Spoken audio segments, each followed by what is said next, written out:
जय श्री कृष्णा। मेरा नाम परी साहू है। मैं यहाँ सडनली पहुँची मातृ पितृ दिवस में। बाकी सब तो वैलेंटाइन डे मनाते हैं, बट आज कुछ मैंने नया देखा जिसमें मातृ पितृ दिवस मनाया गया और मैं यहाँ आई, मुझे बहुत अच्छा लगा। और मैं मेरे फ्रेंड्स को मैसेज देना चाहती हूँ कि ये वैलेंटाइन डे को सब छोड़े और ये सब मातृ पितृ दिवस सेलिब्रेट करें। मुझे बहुत अच्छा लगा। મારું નામ દિવ્યાંગભાઈ ખુશાલભાઈ સોનેરી છે। હું મૂળ કારેલાનો રહેવાસી છું। અત્યારે હાલ ચાવજ રહું છું અને શ્રીરામ બંગલોઝમાં જે આ પ્રોગ્રામ રાખવામાં આવેલ છે, જે સોસાયટી અમે ડેવલપ કરી રહેલ છે અને અહીંયા આગળ જે આ પ્રોગ્રામ કરવામાં આવ્યો માતૃ પિતૃ પૂજન, જે આજે વેલેન્ટાઇન ડેના દિવસે કરવામાં આવેલો છે, જે નાના બાળકો મોટા વડીલો અને બધા માટે સારું છે। તેમના આગળની સંસ્કૃતિનું જ્ઞાન આવે અને આગળ જતાં આવનારી પેઢીને આનું સન્માન કરીને એમને સંસ્કૃતિનું આભાસ કરાવે એવી આ પ્રાર્થના કરવામાં આવેલ છે અને લોકોને આ એક સંદેશ આપેલ છે, જેનું હું અમને ખૂબ ખૂબ અભિનંદન કરું છું।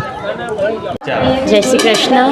થેન્ક્સ ટુ ધીસ ફેમિલી કે મને આજે આ વખતે આવું પ્રોગ્રામ અટેન્ડ કરવાનો મોકો મળ્યો। મેં કોઈ દિવસ આવું અટેન્ડ નહોતું કર્યું, ઇવન મને ખબર નહોતી કે આવો બી કોઈ દિવસ સેલિબ્રેટ થાય છે। So thank you aunty. And આ દિવસે મને એવું લાગ્યું કે આ બધા સેલિબ્રેશન્સ નથી જરૂરી, ચોકલેટ ડે ને આ દિવસોમાં આવું થતું હોય છે, but this was really interesting.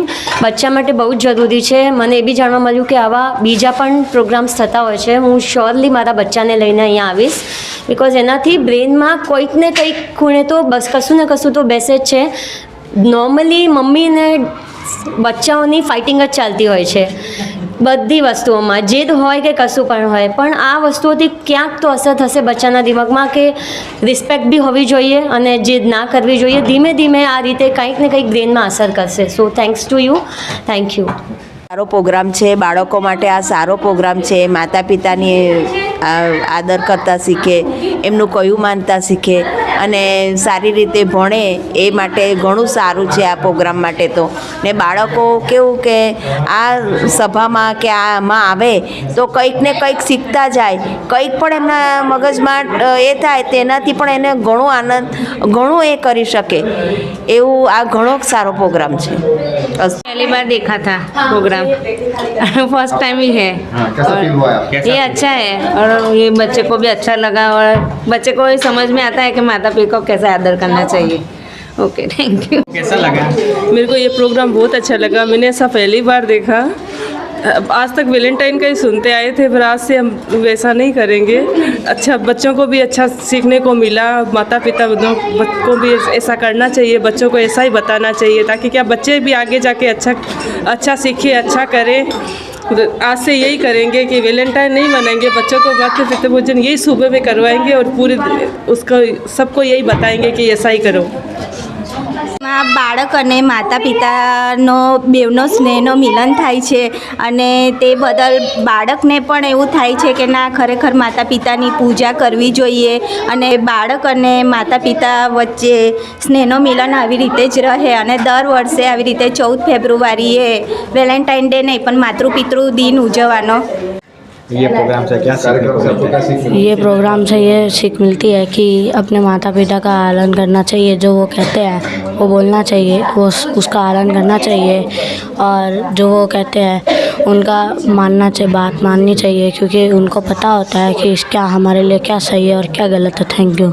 आपके फ्रेंड सर्कल में आप क्या मैसेज दोगे?